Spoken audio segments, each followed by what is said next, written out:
Hey everyone, Mark and Joey here from Ultimate Sports Channel, and today, Joey, we're talking about a product that fits right into our life, and that's sports, whether we're watching it or whether we're playing it, and really key for you because you're a professional golfer. You use these every day, and they're really important to your life. Yeah, definitely, guys. Sunglasses, you gotta protect those eyes. Go to coolicover.com and get to find out our premium selection on those sunglasses. When you're playing or watching sports or hanging at the beach, whatever it is, you need to protect those eyes. Go get a great selection of sunglasses at coolicover.com. Protect those eyes. Let's play it safe, Joe. We want to be able to watch as much sports as we can. Hey everyone, Mark and Joey here, and for those of you that are new, ultimatesportschannel.com is the website for the podcast you're watching right now. We produce this in Ontario, Canada, where we live in the summertime, and that's where we're coming from. So just so that our new viewers know where we are. Also ask you to go to the website, complete sports feed there. Every day you've got all the stories that are happening in sports, and all the sports, not just what we're talking about, and also our sponsors and where you can listen to us. I think we're up to 12 different channels now that have the podcast on it. So go there, find out where it would be best for you. We have a video and audio. And that's enough of the introduction, Joe. Let's get into what we're talking about today. It's the NFL. And what really stands out, this is our four quarters of featured news, but what really stands out, watch the Thursday night game last night. What happened to the biggest player in the game? Yeah, Tom Brady finally weighed in, and the least controversial player the NFL I think has ever had in their history. Tom Brady tweets out saying, "I love the game, but I'm turning this off. This is brutal with all the refereeing and all the penalties." And when Tom Brady speaks like that, this is a guy that promotes your game better than anyone. He loves the game. When he says the reason why he's playing isn't because New England's giving him money, it's because of how much he loves the game. He's there early, all that. And this guy turns on Thursday night game.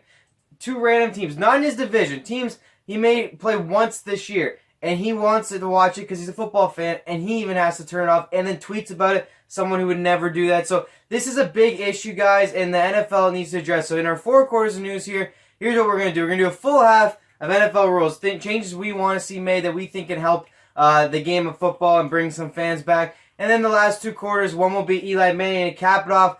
Gardner Minshew II has been taking over the internet and the NFL with his unique personality, so he'll wrap up the 4th quarter. So first of all, we appreciate the fans of the 4 quarter news being very popular. Yep. So we're happy to keep it going. I just want to mention one other thing. We are way ahead of the curve. We did a show back in March, our first month of the podcast. You want to go back and see that show to verify. But we did a show on the NFL and on the rules and the things that we said should happen. If they had happened, you wouldn't have these issues. So what we're going to do is going to re-talk about those because it's an old video. Yeah. And we're going to talk about what we said then about how the game can change, how we can get to really the key to the game is what happened this past week.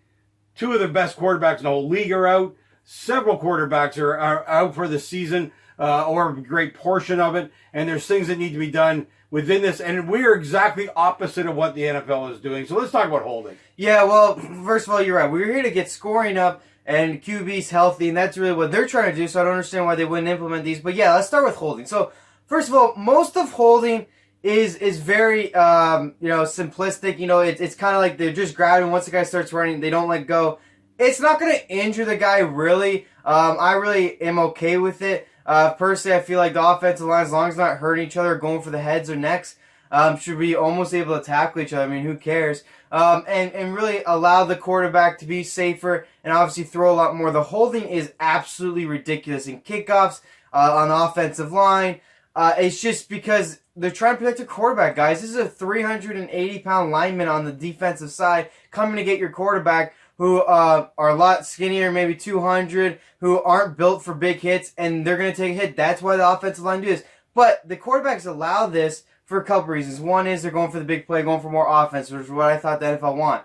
But this actually leads into our second rule, which is allow grounding. And you wouldn't get any quarterback really running out of the pocket with his head cut off because they have to do that to throw the ball away because they have to be outside the pocket zone. Well, I think it's important. Allow grounding. Yeah, I think it's important if we're talking about holding on the line. This is a no-brainer. This is best man wins kind of thing on the line. It should be that. Defensive guys can virtually do anything they want to get in the backfield. I mean, they're slapping guys. They got a full rush to come onto the offensive line. So the holding one for us. Now, this is non-injury holding we're talking about. You can't horse collar the guy. No. You can't slap him in the head. But you got the arms around him. You got the hands on him, whatever it is. You know what? Let it go. Protect that quarterback. That's what we're all talking about all the time.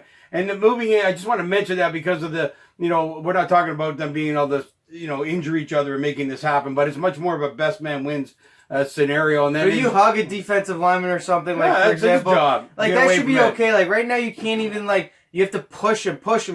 Yeah. Well, eventually that guy's gonna get loose if your quarterback hangs onto it. So these two rules kind of accomplish two things. So the holding is just non-injury holding. But like if someone's running, he holds him a little bit, then lets go so the guy can get away. I hate that they call this, but then it does lead into our grounding rule because I feel like quarterbacks get injured because they have to run out of the pocket, throw the ball away. Now, what's ironic is you can spike the ball without penalties, virtually grounding. Also, they're trying to be a quarterback. You're talking about at the end of the game. We spike it to stop the clock only. Right. So if you're living by the rule, he's not throwing it to anybody. So how's that not intentional grounding? So that's intentional grounding. And then what grounding really does, though, is, you want to get rid of holding. Holding comes from typically, let's say, 3 seconds after the ball is snapped, right? So when the quarterback still holds onto it. And then the injuries come from quarterbacks running typically outside the pocket. Usually. Breeze was, is throwing, but these big hits come from when they're on the move or they're holding the ball because they have to get rid of it because they can't just throw it on the ground. And some of them are just too stupid and do hold on to the ball. We admit that. But the grounding part of it, the real key is you're talking about is the fact they can just dump it on the ground when they're about to get hit. Why not? Dump it on the ground. They lose it down anyways, and I don't understand really the concept why they don't allow it because they allow so many other weird rules, and they're all about protecting the quarterback. This is the number one protecting the quarterback because the quarterback can put a clock on their head. They count to 3 seconds. Okay, no one's open. Tossed in the ground. Now, I know the fans may not like it, but guess what? You still lose it down. Your quarterback's healthy, and there's no penalties. Well, it's the same and thing. We move on to the next play way faster. It's the same thing as throwing it 20 yards out of bounds. It's the same thing, except you're exposing your quarterback now who's up really throwing the ball. Yeah. He's going to get plastered by a lineman while he's out of position. You've also got a position where he's got to be towards a receiver and all this other crap. Who cares? It's about you give up your down, and you get rid of the ball, and we move on. That's really what it's all about. It's an incomplete pass. This grounding rule is the stupidest rule ever. They expose these quarterbacks, and some of them hold on because they can't find a receiver to throw the ball near, right? Yeah. So this is two rules that would help protect these quarterbacks for sure. Yeah, and now this kind of also goes to our last rule about the, when you take the holding and the intentional grounding, really what it comes down to me, if you aren't going to change those two, we've talked about this forever, and I don't understand why. Maybe, I don't know the history of football, but why does the defensive line get to do virtually whatever it wants, move left or right, up and down, switch players, yell stuff, all over us. More importantly, stand up and then have running start, and then the offensive line can't move. Yeah. Can't move at all. In fact, have to be back in a V in order to stop these guys coming. A defensive line should not be able to come from outside the offensive line unless it's a safety. That's fine. Those are corner blitzes. Even the guys in the middle, that's just a blitz. That's fine. They're taking that chance. Someone should be open. But when they just go line to line, and these defensive lines can virtually do whatever they want, stand straight up, I don't understand this at all. This should not be allowed. You want to protect your quarterback. You want to stop holding. Well, it should be even. Everyone's heads are down, or everyone's standing up, whatever you want it to be. And if the defense cannot move, they cannot flip-flop like they do right now, because the offensive line can't do that. And I don't understand where these rules came from. No, as you said, a lot of it's history, and you're watching the game. You're watching the game as it is new, and it's new to young fans like yourself. And you hear all these quarterbacks going down, which are who the heroes are of all the young fans in these cities. And we need to give them this time. We need to find a way. The offensive line needs to be able to move wherever it wants to. Why can the defense do what the offense can do? Well, I would say no one moves. Like I say, fine. You send let's say you want to send 6 guys to the line, 6 offensive line usually, or I think it's 5 actually, center, 2. So let's say you send 5 to the line. When they go stand there, they're standing there like the offensive line. They cannot move after that. They have to be inside the box of the offensive line. And I don't understand why they can go so wide or go like running it out, swap, like all these other things. Yet if the offensive line goes like that, it's false start. I hate this. I feel like the defensive line has to be stagnant. Would be the word, right? It has to be standing still, just like the offensive line. It would protect quarterbacks, offensive linemen, because they are the ones that get hit in the head all the time, and probably would stop holding because it'd be more of a fair fight on the line. Well, you see a lot of these defensive guys who are a little bit outside, then they swing inside at full speed, right? Because they've gotten a start on what they're doing, right? So you see these guys, these defensive guys are hitting the line at full speed, and this is why offensive linemen are going down like crazy too. Yeah, we talk about the quarterback. They can't backpedal fast enough. Offensive linemen are down all the time. Yeah. And we look at some of our top teams in the league, and the reason they're not performing is because the offensive line are injured. Yeah. So they need to solve that problem too, is get these defensive guys down on the ground, like you say, just like the offensive guys. right in front of the offensive line. That's the only way they should be able to set up, unless they're coming on a blitz. Whatever they're going to do in that blitz, way. Like, they're so far away. So, like, if it's safety or corner's coming. Yeah. Like, I'm okay with that only because I feel like, well, now the quarterback probably has, not maybe 3 seconds, but maybe a second or two, get it out, and you should be able to see him coming. But these guys right on the line, like you said, can be so far wide, then swing so hard in, and then they're coming full speed at this quarterback. And you want to talk about holding, that's why there's holding, because once they get a hold of him, the guy's so fast, they have to hold him, otherwise he's just going to break through tackle anyways. So, you want to save offensive linemen and quarterbacks, because you're right, offensive linemen go down like flies these days, is they have to be a stagnant defensive line. Now, my mind, it's an easy rule. They just line up head-to-head with offense. So I don't understand anything other than that. Like, I don't get it at all. If you want to send 4 or 3, then that's your choice. That's a little different. Then you have more guys, but still, they're still farther back. They're about 5 yards back. But these guys who are right on the line, I just don't get it. My mind, make them line up right with the offensive line. Everyone's staying still, fair fight. And then that way your quarterbacks and the offense get moving, which is what apparently the NFL wants. Well, and we got to keep them on the field. I mean, this is getting embarrassing what's happening with all the injuries. And you can't stop. You can't keep calling penalties too. Like, more importantly, this just wraps up penalties. You just cannot. Last night was an awful game, but there's so many awful games now because of penalties. Time takes so much. Tennis, they review crap and they just go. Well, they should have someone radio, as we talked about this other day. Someone upstairs, they're just reviewing stuff. I mean, it takes 40 seconds to get a playoff. So reviewing stuff, radio down, something extreme has happened. But otherwise, let them play a little bit. Let's go. Let's get the flow moving in football again. This is really obviously hurting. And to have Tom Brady, who I said, like, if any sport, he's the quietest of the superstars. I mean, let's be honest. Basketball, even hockey, like, he's just so quiet. And for him to tweet out going, he loves this game. I'm turning the game up, which is just horrible for him to be saying that. That's awful. Anyway, let's get on to another rule that drives us crazy. Another place where almost there's a penalty on almost every single punt. Yeah. Because if the team's going to return it at all, someone's hitting a back block, or he's holding every single punt that they return. So much so that Bill Belichick said in one of his things, I tell my guys that fair catch. That's it. Yeah, that's all they do because we're going to get a penalty otherwise. It was a funny interview, actually. It was a couple of years ago now when, his guy returned it and then fumbled it, and then they cut him, right when they got off the plane. And, they kind of said, why did you do that? He's just a young guy and whatever. And he goes, well, I tell him not to run it. And I go, so I don't care whether he's a young guy or he's a veteran guy. I always tell him to fair catch it. I don't want any penalties, and I just want the ball. I got Tom Brady in offense. I want the ball. And I don't want any penalties. I don't want you returning and fumbling it. No matter what you think you can do, you probably can't do it. And in this NFL, you're going to get holding or blocking the back, which blocking the back's 15 yards most of the time. Almost everybody. So, I agree with that strategy, and he employed that. And I just remember when he cut that guy that was shot, he goes, yeah, but I have a rule. And when you have a rule, you listen to it. He didn't, and then he fumbled it, of course. It's always the way of the world. But Joey, let's go to our Canadian football league. So anyways, what the rule should be is, now there's 2 ways. I like one rule. The rule is already implemented, but the CFL rule is 5 yards. So if you ever watch CFL, you probably don't, but if you ever watch CFL, when you kick it, you have to give the receiver 5 yards. Otherwise, that's a flag. Now, what that does is it stops the holding, because the reason why it's holding, these guys are flying at full speed, ready to crush the guy who's about to catch the ball. So either they fair catch it, but if they ever try to catch it and run it back, they're opening themselves up for big hits, or most importantly, holding. Yeah. And so if you do this 5-yard rule, it relaxes the guys running a little bit because they can't get there that early anyway. And it relaxes the defense a little bit to the fact that when it's caught, they're both kind of standing still. Then it's like, okay, push, and the guy's able to run it. So this is a rule in the CFL. We'd like to see it implemented. It's very successful in the CFL. No one really ever complains about it. There's not even many flags for the 5 yards. You'd be surprised how easy it is for these guys just to stop. But they are. The key thing is, again, we're talking about injuries. They are stopping. They have to stop. So they're slowing down as they get towards that run. All injuries are from running players. Yeah. A running hit, that's where these injuries come from, because they build up so much speed, and these guys are so big. But yeah, they stop. They're stagnant because they get down there fast, and then they just kind of what's great about it, unlike what Belichick said, it makes the punt a play. Yeah. At every single time. There is no fair catch in the CFL. You get that 5 yards, you're expected to catch the ball and be able to make a move by the time anybody can get near you. And it's almost impossible to get hit that badly when guys are stopping still. Exactly.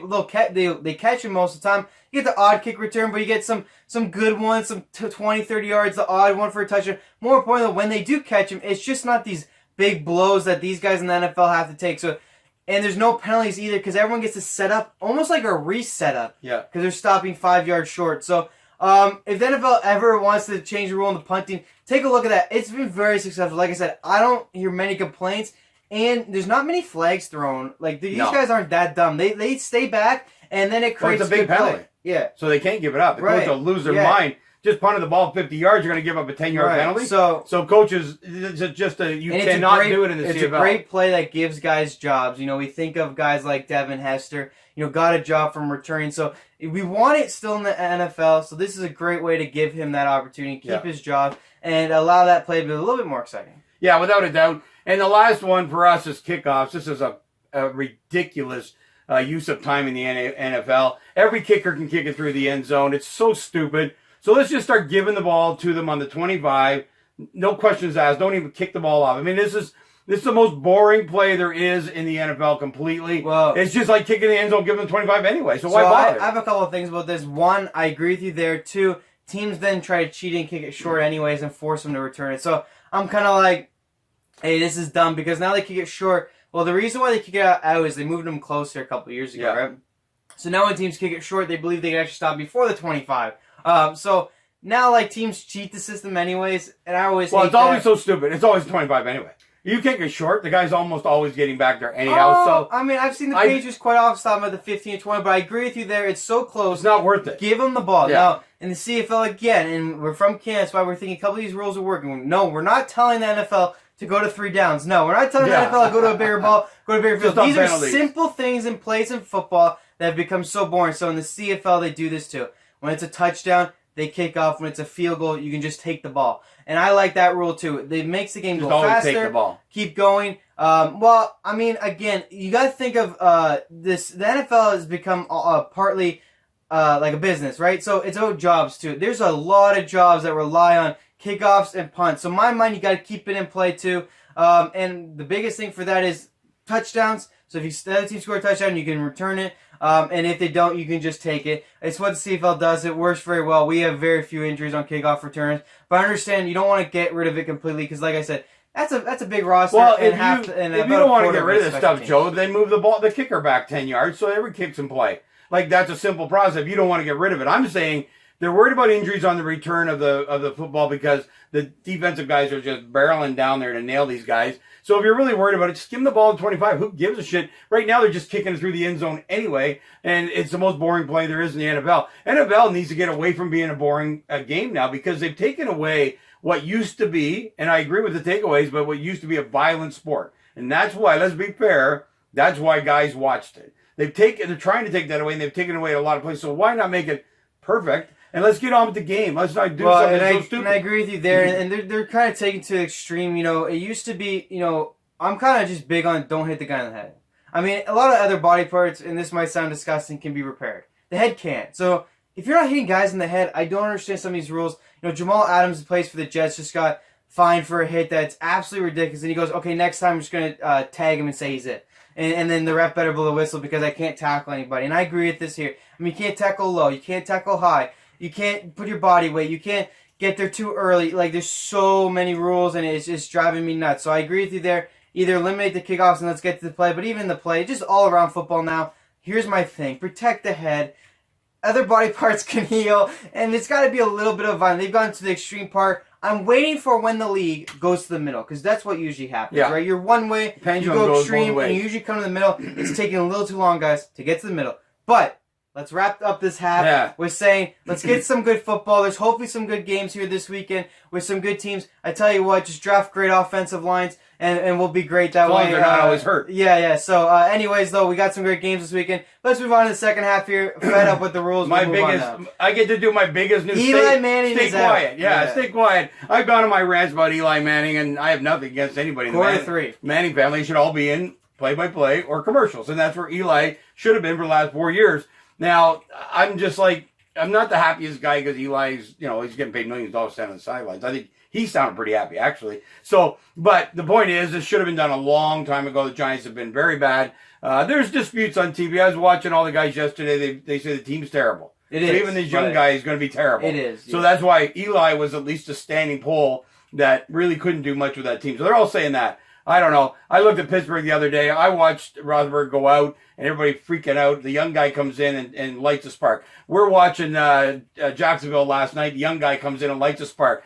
These guys, it's a young man's league, I think, now. These guys are so powerful. They're not afraid. I'll tell you what, I'm watching these guys who play quarterback. Eli's the same thing. Everything has to be perfect before they throw to a guy. Not with the young guys. They fire there, make the receiver catch the ball. And it's amazing how often these guys do catch the ball, even in two-man coverage. So I love the young guys' attitude. Now they're out there and they're just slinging the ball. Eli's a relic. He belongs where everybody else belongs. And the only thing really is that Eli will be a trivia question after this now, which is, who hasn't won as many Super Bowls as Eli Manning? And that will be considered the mark that you are not a successful quarterback. You better never see anybody go into the Hall of Fame that hasn't had at least 2 Super Bowls. Because if Eli Manning can get 2, everybody should get 2. So there we go. And that's my thing on Eli. I'm glad he's on the bench. Nice guy. I hope he joins his brother. What's Cooper?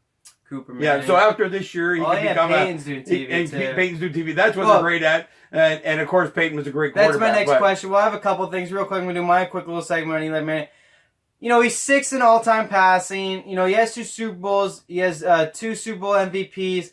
I think he's 7th in completions. You know, decent career. You know, there's questions of if he should be in the Hall of Fame. You know, really only three or 4 playoff apperances in his career. I'll give it to him. He's one of the best playoff quarterbacks. Oh, maybe ever, clearly. Right? 2 out of 4. Yeah, 2 out of 4. And what's funny is someone said, "Thank God for Eli Manning, because without him, Tom Brady would have 8." So, he has these moments. I think he'll go in the Hall of Fame because of these iconic moments.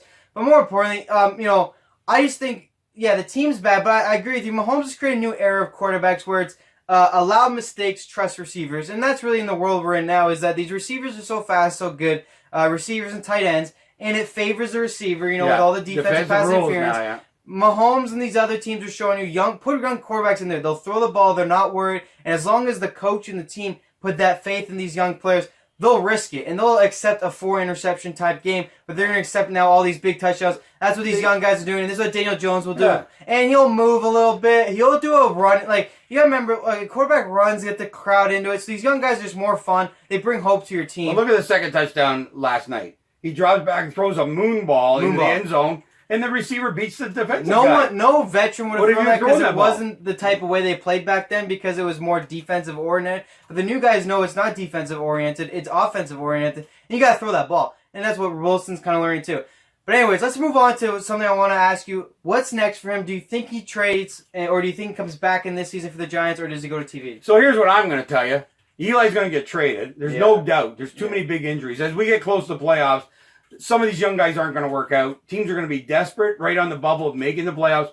Eli's going to go somewhere, and Eli's going to make the playoffs, and Eli's going to win the Super Bowl this year. I'm making this outrageous announcement because I got to give it to Eli. On the right team, he can win a Super Bowl. Right. I think he's Nick Foles in my mind. I think he's the kind of guy that could be so good in a finite time on a good team, just like Foles did for 2 years with Philadelphia, and I think he's got that. I don't know where he's going because it's going to depend on who's not available when we get to the end of the year. I would say Drew Brees in New Orleans, if he doesn't come back. Big question mark. 6 weeks, but that's a guess. Still, the thumb's got to heal, and then it's got to be healed enough that it doesn't hurt it again. Yeah. But there's, you've got Pittsburgh. I mean, the young guy's got to prove himself. I would love the way he played last week, but no one scouted him. Right. I mean, this week he's being scouted, so we'll see how good he really is this week. But we've got all these kinds of potential injuries as we go through the season, and I think he's going to land in one of those spots. First of all, the Giants should do it for him. He stood in there and took punishment for all these years. Most sack quarterback. On lots of bad teams. So, you got to give him a little bit there, and I think it would be great for him to go out. I wouldn't hate to see Eli get a start. I joke mostly about the fact that he's got 2 of them, mainly because he only went in the playoffs 4 times. That's my biggest joke. Yeah. So he's a wild card, and it was 2 amazing catches to make it happen. If they don't happen, he doesn't win. But anyway, I think he's a quality guy, obviously, and he could go into a great situation with an injured quarterback and do what Nick Foles did a few years ago. That's my prediction. So I totally agree. I see a team like New Orleans. I don't see Pittsburgh. I think they're going to give up if this kid doesn't win in a couple. But it could be any injury as we get to the end of the year, right? Like, it could be Tom Brady goes down. Well, New England's going to pick somebody up to win. Yeah. So I was thinking that too. I'm thinking like even a team like Dallas could probably use him. Any injury near the playoffs. Such a great team. But yeah, so they're going to make a trade, I think, near the end of the year, unless he tells them he's going to retire. If he says he's going to retire, they'll leave him. So yeah, I think something's gonna happen. I'm excited to see what's next for Eli Manning. I think they're all funny. I mean, I think they really should get into it together. The three men should get on TV. They're hilarious. Oh my gosh. But yes, no matter what, Eli Manning, I think he's a Hall of Famer. He put it in a ton of years with the Giants, good or bad. And at the end of the day, he's a Manning brother, so good for him. 2 Super Bowls. And I'm just so glad Peyton got 2 before he retired. Me too, yeah. And Daniel Jones, I'm excited for what holds for him. He was great in the preseason. So speaking of young guys, let's get to quarter 4 here. Okay, another young guy last night. Quarter 4, the guy who's taken over the NFL on the internet, Gardner Minshew the second, and there's not even a Gardner Minshew the first, except they didn't want to name him Junior because we named Junior. Apparently, they call you Bubba. Yeah. So funny joke. I don't know, man. Like this guy's got the porn stash going. He actually got an offer to be a sponsor from a porn site. Like he's taking over the internet. It's honestly he works out his jockstrap. This guy's weird. He works out naked with his jockstrap. He's just the weirdest guy, but Florida loves him, and they call him like the ultimate Florida man. It's just truly incredible. His grandpa wanted to name him Bo Wolf. Yeah. Or Beowulf or something like that. This guy has taken over the team, and I tell you what, he sparked something in Jacksonville. He hasn't put up a ton of points, but last night they played a good game against Tennessee. Not a bad defense, by the way. Jacksonville? Tennessee. Oh, Tennessee, So yeah. it wasn't a bad game of the points he put up, really. Well, and it really rained, too. Who knows what he would have done. I mean, he scored 2 touchdowns early when it wasn't raining. Yeah. So, but, this guy is just a character. I could see him on TV, even if his career doesn't work out. He just seems like someone who's destined to be this little star. And he's a star in a little town like Jacksonville, right? Like, it's not a big football But this is what we were just talking about a minute ago, about the old-time quarterbacks that are out there. These young guys. He was on an interview after the game. I don't know whether you watched it or not, with the CBS crowd or whoever, Fox, whoever it was, did it last night. These guys can interview. These guys are taught to interview through college now. College is so big now. Like, you see the old-time guys, they're so miserable in all the interviews. And all the young guys, like Mahomes and this guy and Baker Mayfield, these guys are outrageous. They're out there talking about the game. They're confident. They're cocky. And this is what the sport needs. It's what the sport wants. It's what the fans want.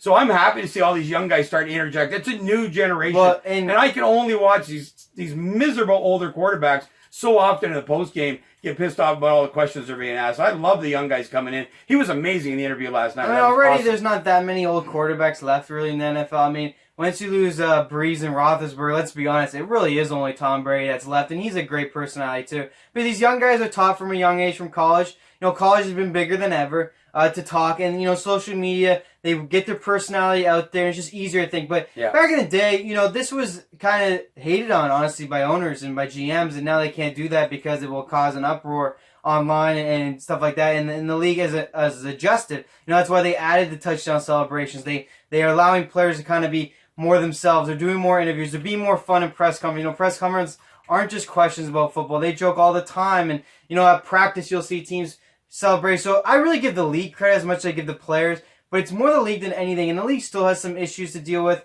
Obviously, like finding Odell Beckham for wearing a watch is the most ridiculous thing I've ever seen. But a lot of it is getting a little bit better. And, this is part of it. It's the NFL realizing that, you can't control players anymore. They are the market. They are the league. Yeah. And really, this is what has happened. And I feel like while I give the young guys credit for actually using it and being funny and having a personality, I don't blame the old guys. I think the old guys were taught back then, like, you're supposed to lose everything you got, lose all your cockiness, lose all your personality, and listen to your coach and play the game of football. It's not the case anymore, and that's why it's so much fun. And they got to get back to it, and they got to allow these guys to even go more crazy and have more fun. I'd love to see this guy call his own plays. I think he would just throw it 50 yards every play down the field. I think it's great, though, to see this interaction, and that's why these young quarterbacks right out of college are creating such a connection with the crowd. If you're not a good team, they're getting in because these crowds need them. Okay, so I got to go to overtime because you just said something that last week made us so happy, and it's in Seattle, and finally, we're wondering what happened. They started throwing the ball.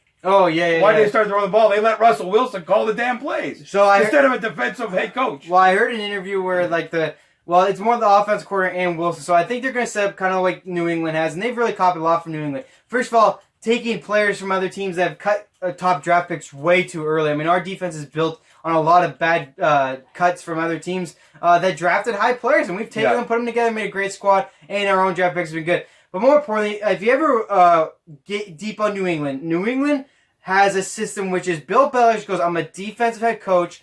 While I coach kind of the whole team, he focuses on defense, and Josh McDaniels and Tom Brady mostly run that offense. Unless in a big crucial play, you'll see Belichick kind of wander over and go, that's what I'm thinking, whatever. Yeah. But he's mostly defense, and Josh McDaniels and Tom Brady wins out. I heard that Russell Wilson, the offensive coordinator, got a little bit more leeway to kind of do their own thing because of a team like Pittsburgh. And really, that's what it came down to. Now, I understand what they were talking about. They're saying, we like to preserve Russell Wilson's body. You can see how bad teams get when their top quarterback goes down so that they can win on the running game.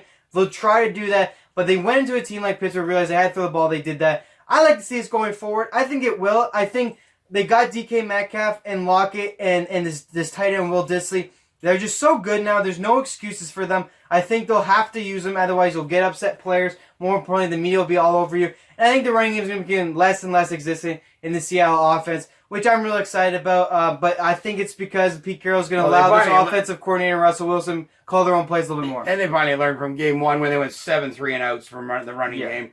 I think you're going to see this now. And you want to save Russell Wilson's body. Here's the simple answer. I say it all the time. Take 3 steps back, throw it as far as you can, and lock it. And the other guy, I forget his name. Metcalf. They're going to just run under and catch the ball. So you save his body by don't look anywhere else, Russell. Just throw the damn ball. We'll see what happens. Anyway, we're so happy that Pete Carroll's got out of the play calling in Seattle. Not completely. It's going to open it up, and this team is good. I predicted the Super Bowl at the start of the year. I was so depressed after week 1. But now I see that they're going to go to more of a game. 14 catches by Lockett against Pittsburgh. Fantastic. And really only a soft defense strategy even allowed them to get back in the game. He's going to be the new Edelman, I think, for incredible. So there you go. I had to go to overtime because you mentioned about calling the plays. So we're going to do that. That's it. 4 quarters and overtime. There's lots going on in the NFL. As always, we look forward to updating you as more news comes up every week.